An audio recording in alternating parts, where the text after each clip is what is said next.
Good afternoon, everybody. Welcome to Derek's Chat Show. I'm absolutely delighted this afternoon to introduce my friend and colleague, Tim Durkin. Let me tell you where I met Tim.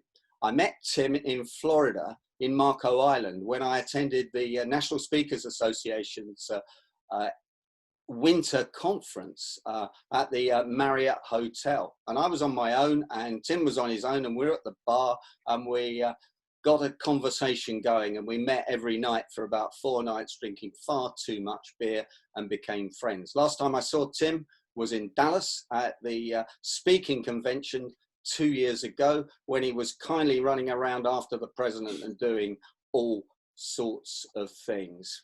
Tim used to work for Ernst & Young. He's a high performance coach. He teaches at universities, and he's coached a lot of elite performers, particularly high performance sportsmen and sportswomen. And as you know, it's a subject that I'm passionately interested in the psychology of it, how it works. And I have always sought out the highest performers I can find, model what they do, take their advice as a mentor, and put it into my own coaching, teaching and philanthropy. Tim, welcome from Texas. Thank you so much for joining us, and we look forward to hearing your session and your words of wisdom. Oh, it's my pleasure, Derek. Very happy to be here. And I'm going to get started by sharing my screen and talking with the assistance of some slides. So I will go to shared screen right now, and we will start. I also want to welcome my friend and colleague, Patricia Fripp. Earlier, you mentioned her as being possibly one of indeed the greatest speaker in the world. That is not hyperbola. That's just a fact. Today, I want to talk about with winning in mind and managing the mental game. I do work with another organization called mentalmanagement.com, and I want to put that up on the screen right now as well, so that if you in fact want to go to their website and learn more about what they do, they teach and coach in a variety of different sports and areas, from shooting sports to beauty pageantry to dog agility. All of these sports they have created or helped coach world and elite level champions. So I highly recommend both of these books. With Winning in Mind is the author Lanny Basham, the founder of Mental Management. It's his first book. The second one, which is Parenting Champions, that would be one that you say, well, I don't have any children, or my children are all grown. What would I need that? That is Lanny's final book. And it is the book that those of us who know the process say, Lanny, you told everything in that book. You didn't hold anything back. People can get everything for about $20 US. And he said, yes, that was my intention. So even though you might not have children to parent anymore, that is a very, very fine book. First thing that I would like to do is to start out with a poll, and Derek has agreed to look at your answers in the chat box. But my first question is, what percentage of what you do is mental on a daily basis? What percentage of your work or what percentage of your sport is mental? Okay, guys, if you can put the answer in the chat box, that would be fantastic, the first number. And I just wanted to mention, Tim is showing the slides like this with the tiles down the left-hand side, because we both agree that is much easier to use when you're controlling this yourself than going to full screen. So that's the reason for that. And it's a quirk of Zoom, which we haven't sussed out yet. Tim, we've got some answers coming in already. 75, 90, 75, 80, 85, 90. So it's hovering about 82% at the moment. 85, 90, still about 82% is mental. That's whenever we ask people that, The answer is typically in the 90 plus, including athletes. I asked that question of a 7-time United States national heavyweight boxing champion, and he said 98 without a moment's hesitation is mental, both through training and through his fights. That's pretty interesting. So my second question is, what percentage of your time, energy, and your money do you spend developing your mental capacity? Your answers would be what? Derek, are you looking? I'm looking down the chat box now. We've come in from Bill Laurie, 20. That's the first answer in. How much of your time do you spend on your mental capacity? 5%, 10%. It's running about 15 at the moment, Tim. Not enough is a good answer. 15, it's gone up a little bit. 16% is the average. Just come down 14% from Duncan. Just gone up from David. Alan's come in at 25, which is interesting. He's an architect. Maybe that's the reason why. Yeah, so we're averaging at about 19%, Tim. So we've got a situation here. Let me ask this question or pose this scenario. If you were in a manufacturing industry, you owned a company, you had a factory, and one of your machines produced 90% of your profit, how would you treat that machine? I think most of us would agree we would keep it well-oiled, we would keep it up to date, we would retrofit it. Some of us would say we would sing it lullabies at night and cover it with a blanket. If it's producing 90%, 85, 80% of our profit. You can see that we have a disparity between how we use our mental capacity and how we grow our mental capacity. Today's session is an introduction to how you can increase your mental capacity in a systematic way. That is the secret of many high performers, elite performers, not just in sport, but in all walks of life. As a matter of fact, it is now just becoming, in the last 3 years, a process that's being embraced by business people. So let's talk a little bit about what mental management is. And in order to do that, I'll just tell you that mental management is the process of improving the probability of having a consistent mental performance under pressure and on demand. And to highlight a couple of words there, mental management is a process, and its desire is to create consistency. Now, Bill, I know you're come from the athletic background. Would you agree that the idea of being a great athlete is consistent performance over time? Yeah, well, yeah. I mean, I particularly agree this under pressure.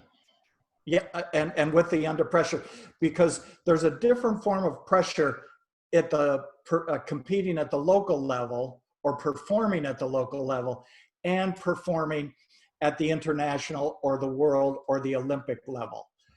My pressure went up a great deal when Patricia Fripp entered the room. So, because I now worry about stuff. Okay, so now when saying the word stuff, that's an inside joke. The people ask, well, where did it come from? Mental management came from this gentleman right there. His name is Lanny Basham. He trained 9 years, was admitted into the Army marksmanship unit. He was considered the best rifle shooter in certain categories in the world. He was an odds-on favorite to win the gold medal for the United States in the '72 Olympics. He did not. He came in second. He won the silver, and he agrees and tells everybody that's because he lost his mental management capacity. The Russians messed with him. They hid his rifle in the Russian woman's weightlifter locker room so he couldn't go get it. They did a lot of things. They sat behind him on the bus. They got into his head, and he finished in the silver. He was so distraught after training all of those years that he went to a new group of people called sports psychologists there, And he went to the best one that was in the US at the time. And the psychologist said, Lanny, if you work with me for 6 months, I will make you okay for winning that silver medal.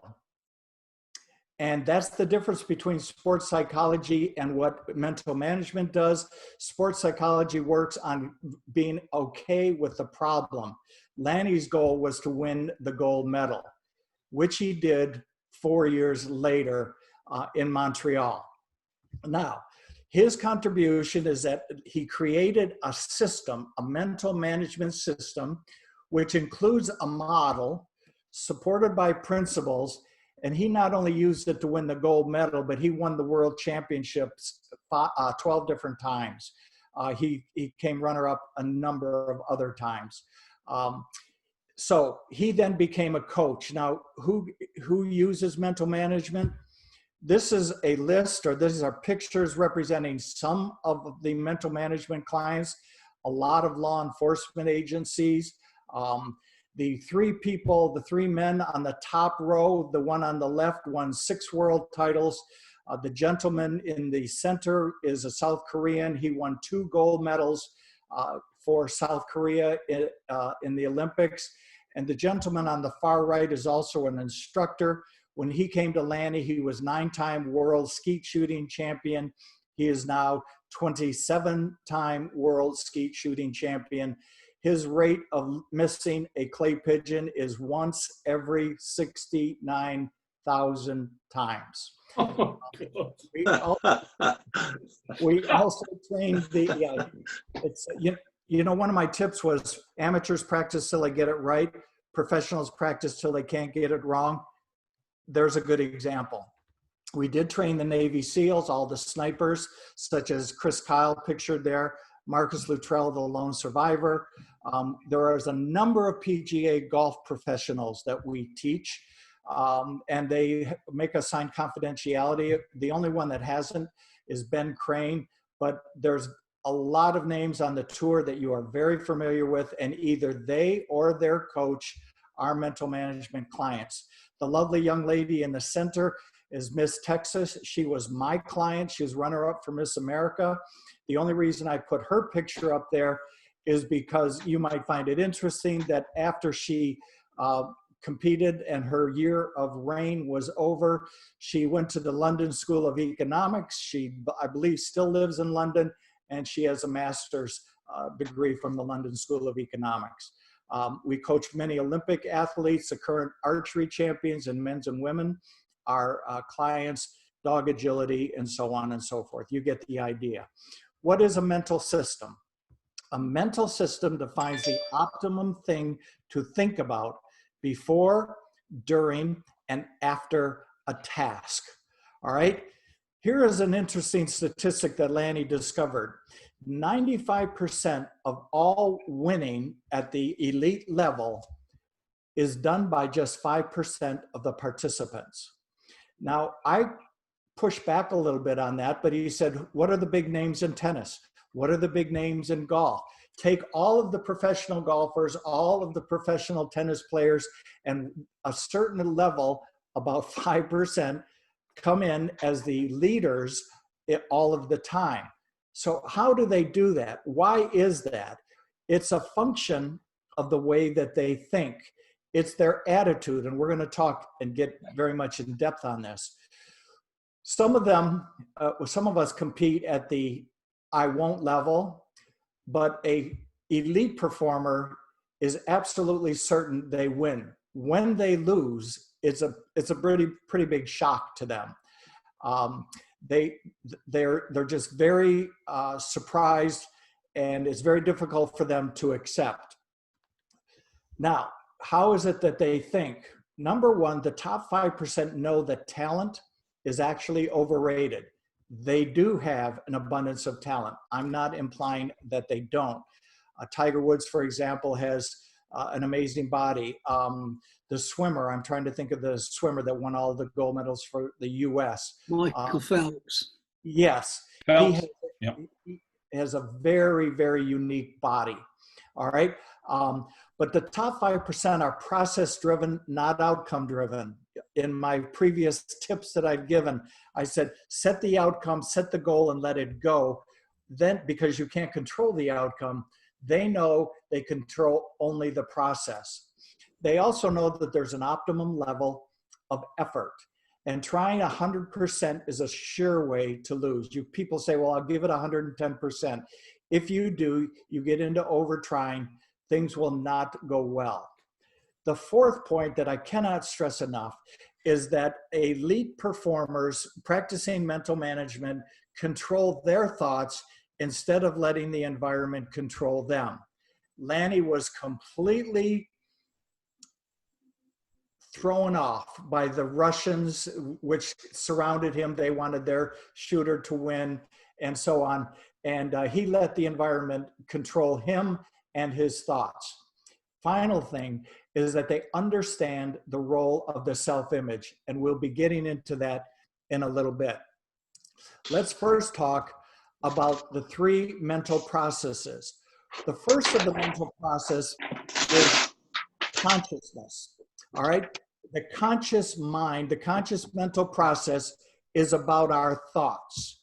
What do we think about when we're performing something, whether it's going into a negotiation, whether we're presenting a class, whether we're going to hit a golf ball, whether we're going to play field hockey or grass hockey, or we're going into a match. We're at the plate in American baseball. A strong conscious circle has a defined primary way to think before, during, and after the task. So when we develop mental management, our consciousness, our thoughts have to be defined before.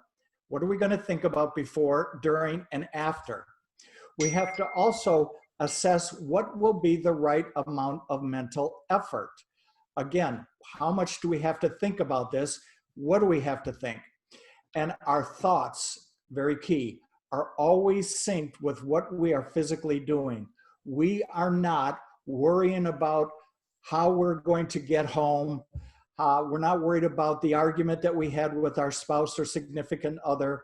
We're not worried about anything other than, we're not thinking about anything, other than what we are physically doing. Next is the subconscious, and the subconscious thinking and mental model has to do with our skills. The mental model that I want to present there is we build our skills, which builds our subconscious. We make it subconscious. We make our actions subconscious through high quality instruction and a lot of repetition. I would say a lot of deliberate practice. We don't go to the driving range and just hit the ball. We have a deliberate reason, a deliberate outcome, or a deliberate process that we wish to practice on every swing of the golf club. So we have the high quality instruction, a lot of repetition. Think about when you were first learning to drive an automobile. You had to think an awful lot about that. But the more skill, the more practice you got, it became second nature. And sometimes we find ourselves driving without even thinking about it. The third area is the self-image. And the self-image is what makes you act like you. And I'm going to make a really big statement here, and that is this: you cannot outperform your self-image.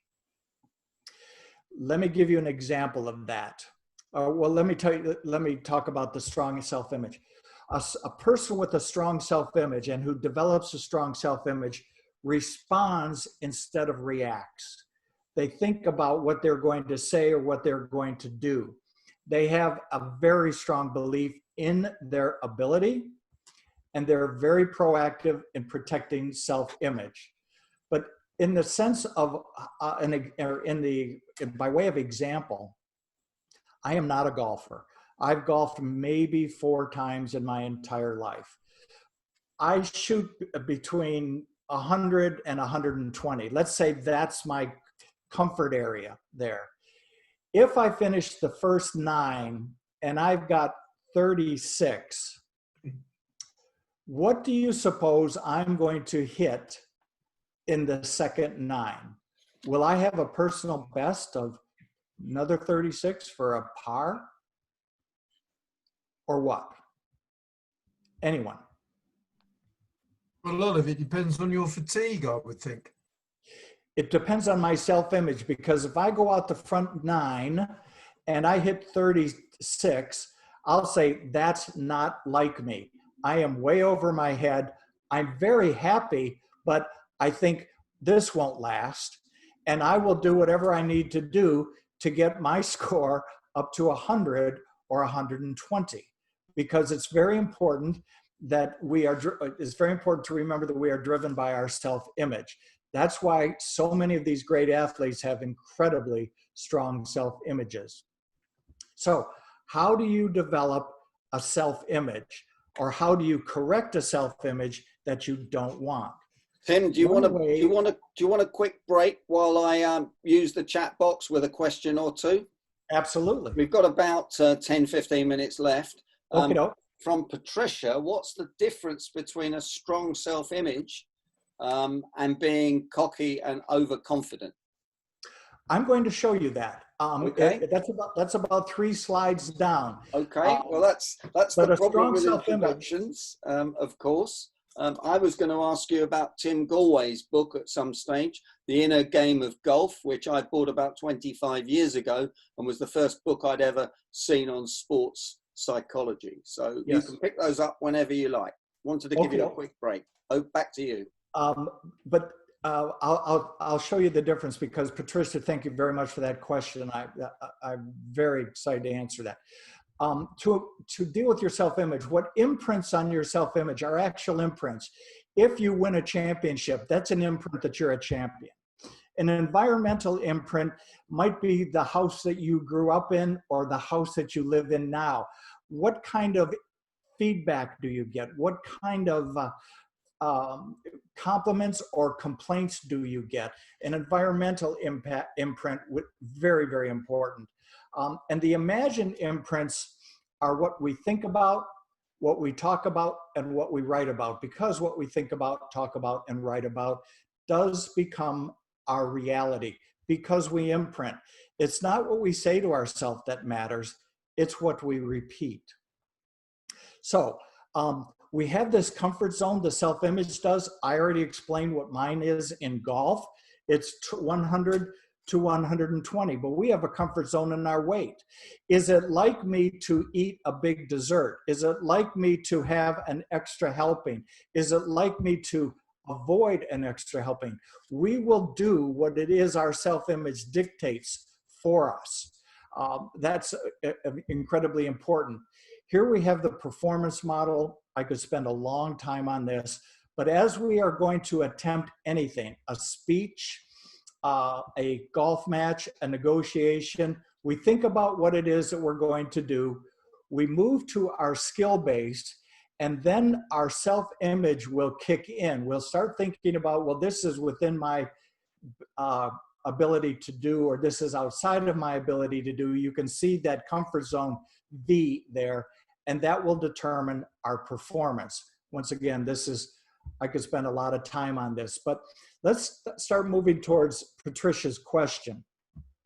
When the conscious mind and the subconscious and the self-image are all equal, or therefore all working, we are in what's known as the triad state. This is a beginner state. When we are beginning something, we have to think about it. How do I hold the club? How do I grip it? What do I talk about first? How do I open the meeting? How do I react when the negotiator gives me an offer that is so far outside of my comfort? So the beginner thinks a lot. The unfocused person isn't thinking. This is also known as mailing it in. We have the skills, they're working. We have the self-image, we have the confidence, but we're just mailing it in. That's an unfocused triad state. This is the overconfident state, where the self-image is bigger than the skills and the way to think about it. So the cocky person, this is the cocky person. right here. They're all about the self-image. They don't have the skills, and they aren't thinking right. We can look at some familiar world leaders in that area, and I'll just leave that one right there. When we are balanced, no one can defeat this person except that person. So now I want to, they're just better self-image, they have better skills, and they have control of their thinking and their thoughts, and they're very, very focused.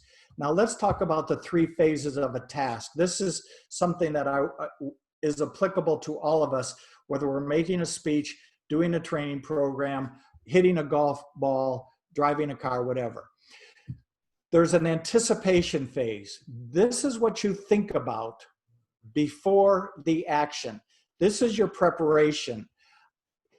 The action phase is what you think about during the action, which is once the action starts. When I talk to world champions, especially those 3 gentlemen, I said, when you're competing at the world level for world championships, what are you thinking? Independently, they all said the same thing: nothing. They aren't thinking about anything because they are running their process. They have developed a process, or they're running their program, and that's all they're thinking about, because they can control the process, not the outcome. Then there's the 3rd phase, which is the reinforcement phase, which is what you think about after the action.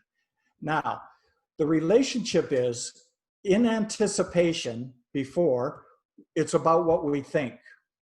In the action phase, it's about our skills. We really kind of stop thinking and rely on our skills, our swing, our presentation, the things that we have practiced. The reinforcement phase relates to self-image, and is one that is almost always neglected. The mental management mental system looks like this.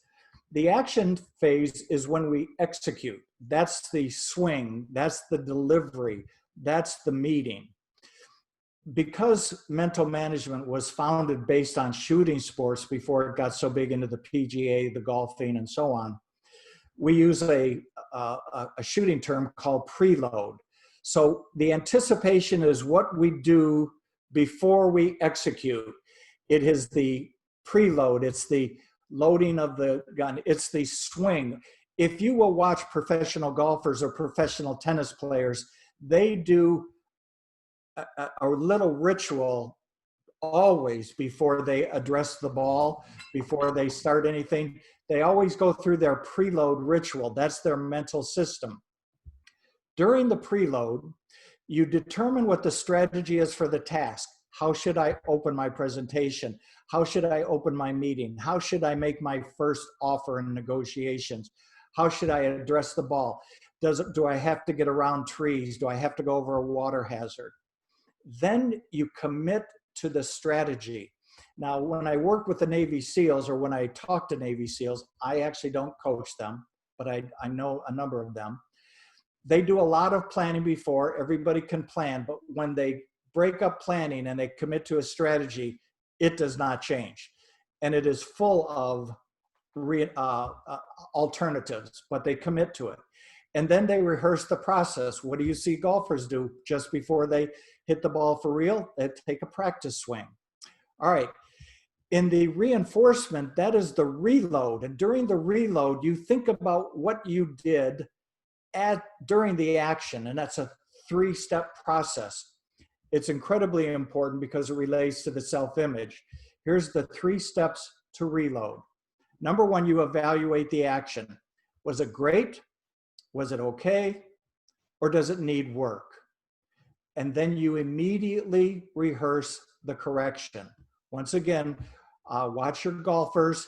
After they hit the ball, many of them will they'll look at the ball, they'll see where it went, and many of them will immediately swing again, even though there's no ball, and everybody has started walking down to where the ball is.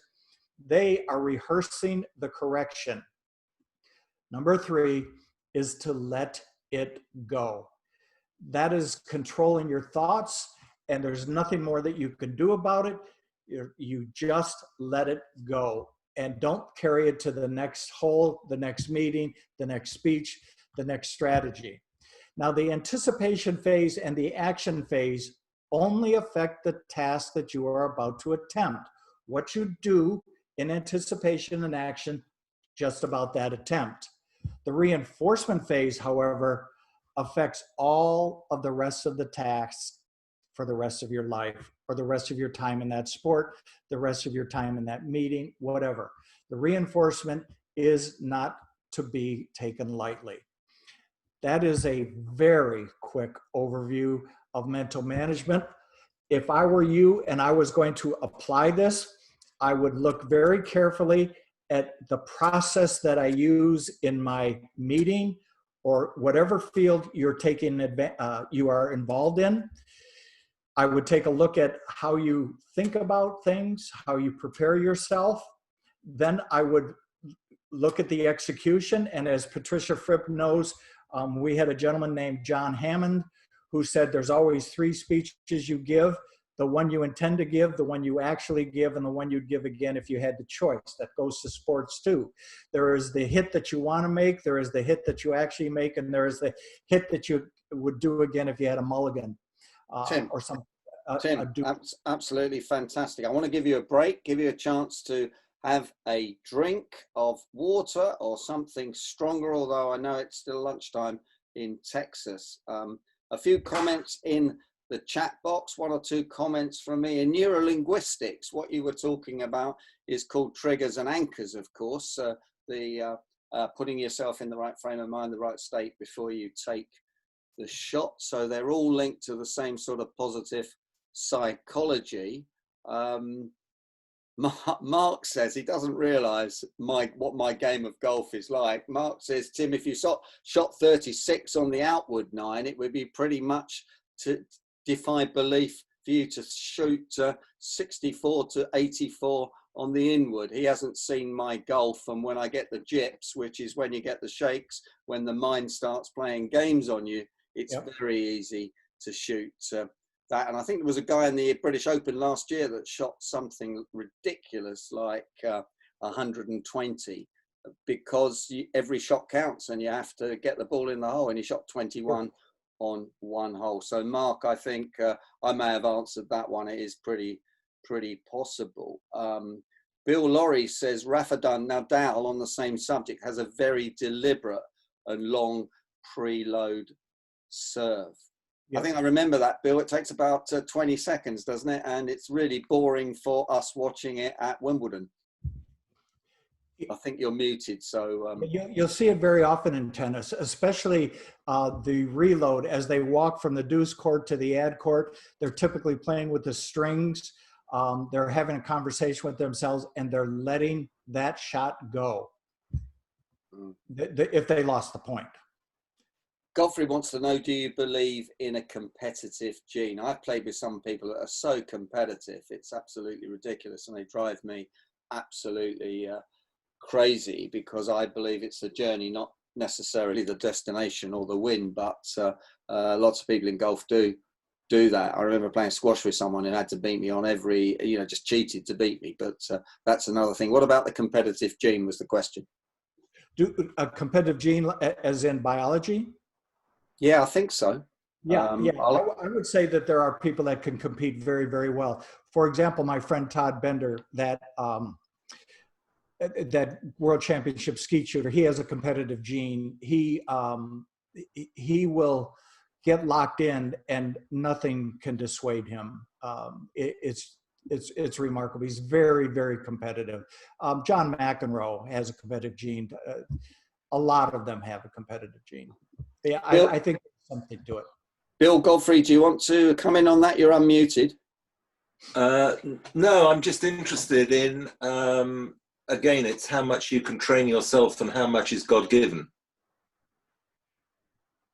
Yeah, that's a very interesting question, isn't it? That's a good question, because the South Korean gentleman was brought to America at age 16 to Lanny Basham by his mother, and said, I want you to make him a world champion. He's 16. And Lanny says, I don't know if he can. She said, well, I will pay you. And he said, okay, leave him here for 6 months and I'll let you know at the end of 6 months. At the end of 3 months, Lanny called her up and said, he can do it. He can do it. And he did go on to win. And he won 2 gold medals, 4 years apart. He had a competitive gene. From Alan McCulloch, he says, do you think the process can ruin the enjoyment? Great question. It depends on what level you're playing. Some people play for enjoyment. Some people play to compete, and other people play to win. If you're in that win category, then there's no distaste of practice or anything like that. Lanny Basham was able to practice for 2 years for the World Championships, even though he was not allowed on the Army range. He practiced dry firing without firing a single shot, okay? And he won the World Championships because he was practicing, deliberate practicing, and he has it. He's a competitor. I think I told you, I once went out to lunch with him and I said, when was the last time you shot? And he looked at his son and he said, about 22 years. And I go, you were the world's best shooter at one time. You've waited 22 years. What's going on? He said, well, you don't understand, Tim. He said, you shoot because you enjoy it. I only know how to shoot to win, and I'm not competing anymore. So he doesn't shoot. Remarkable. That's a competitive gene, I would say. Yeah, so would I actually. Yeah, absolutely. A couple more questions. Bill says, have people been watching The Last Dance on Netflix?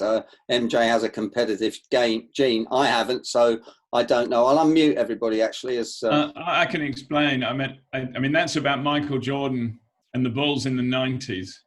It's absolutely fascinating, and it's amazing insight into Michael Jordan's mentality and his competitive nature on and off court. Yep. It's well worth a look if you haven't seen it. Brilliant, thanks. And from Patricia, is it not wise to know your limitations, such as accepting when you shouldn't drive at night because you lack confidence? I think we absolutely should understand what our limitations are. For example, I still practice martial arts, but at 70, I definitely know my limitations. There's a lot of stuff that I won't do anymore for the interest of safety and the interest of avoiding pain. I'm not worried about dying, but I'm darn sure worried about having a shoulder that bothers me for 9 months and having to fly to England to see Allie the physio. By the way, Ali, the physio, I asked her to come on tonight, and she's opened a physiotherapy practice in Woking, and of course she's got to clean everything down for the 15 minutes in between patients, and she's got 4 patients desperate to see her tonight, so she will join us when she can. So yeah, so there's a question there now. Jill asks, and this is another great question, all the sports you mention are individual sports. Tim, a lot of us watch team sports. You know, I'm a massive Arsenal football supporter, and I'm very interested in team psychology, because you can see when it's all going wrong, when the manager's got it right or the manager's got it wrong. Any views on that? Yes, strong views. Again, one of our client, Sean Humphreys, who was originally a golf coach. He was a golf pro, then he's a golf coach. He was approached by an American football team called the New Orleans Saints. He started working with them. He'd work with them individually, talking about conscious, subconscious, and self-image. He'd work with them individually, and then he changed the language that they spoke about process versus outcome. And that team went from middle of the road to, well, they should have been in the Super Bowl, save a referee's horrific call.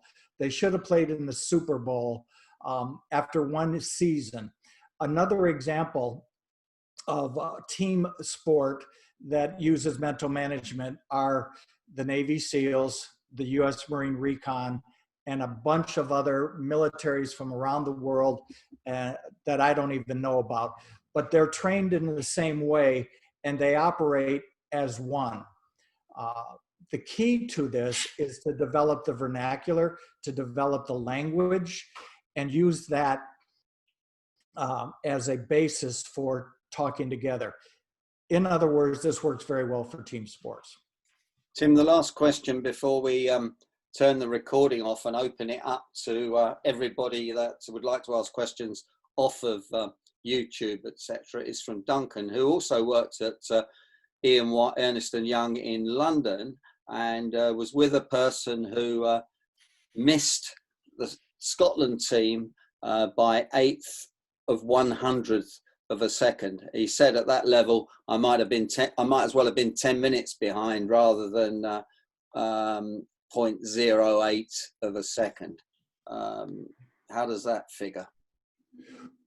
In terms of what happened after that? What's the question there? I want to make sure. It's just it's a statement, but it's saying he missed it by, such by the smallest fraction. Yeah. The key is at the elite level, and this is a mindset, they either win or they learn. It doesn't matter whether you win or lose until you lose. So what they do is they learn. What did he learn? Lanny Basham will tell you the greatest thing in his life that happened outside the birth of his children and marriage to his wife is that he won a silver medal. Because most gold medalists, at least United States gold medalists, are actually broke or near broke. There's not a lot of them that leverage that into a lot of income. And if you take a look at all the gold medalists, they said, if I'd have won the gold medal, I don't know what I would have done because all I knew how to do was shoot. Because I won a silver medal, I became a coach. I became an expert in the mental process. And he personally has trained over 100 world champions in individual and team sports. So Tim, that's either win or learn. Tim, that's absolutely fantastic. I have one more. I have one more point. Yep, sure. When your performance isn't what you want it to be, understand there's the 3 areas of the model: the conscious, the subconscious, and the self-image. You can't fix a self-image problem by working on the skills. For example, we might have a pitcher in the Major League Baseball that's a client, and he got sent down to the minor leagues because he couldn't get his curveball over the plate for a strike. He was then told and coached on how to do a lot of things with his wrist, with his delivery, with his kick, and all of that. That was working on the subconscious, the skills. The problem that he had was the self-image. He thought he had reached the end of his career, and he thought he no longer knew how to throw a curveball. So when our performance is not what we want, what we have to do is say, is it a conscious issue, a subconscious issue, or a self-image issue, or a combination thereof? But typically, you want to make sure you're dealing with the correction with direction at the right area. Tim, absolutely fantastic. Thank you. Thank you so much for that. Just a couple of points from me. That was brilliant. I've got loads of notes. We'll have that on YouTube tomorrow, and Jill will no doubt produce us with a copy of the notes. Next week on Monday evening, we've got Patricia Fripp on, all the way from San Francisco. Thank you so much, Patricia. We're really looking forward to that session. Wednesday, we've got Peter Thompson, and Thursday, we'll have the usual chat show. I'm working on some people on negotiating across the globe, and I've got lots of other people. So thanks for joining us. Have a fantastic weekend, and I look forward to seeing you next week on Derek's chat show. And any questions, send them to me by email. Thanks very much.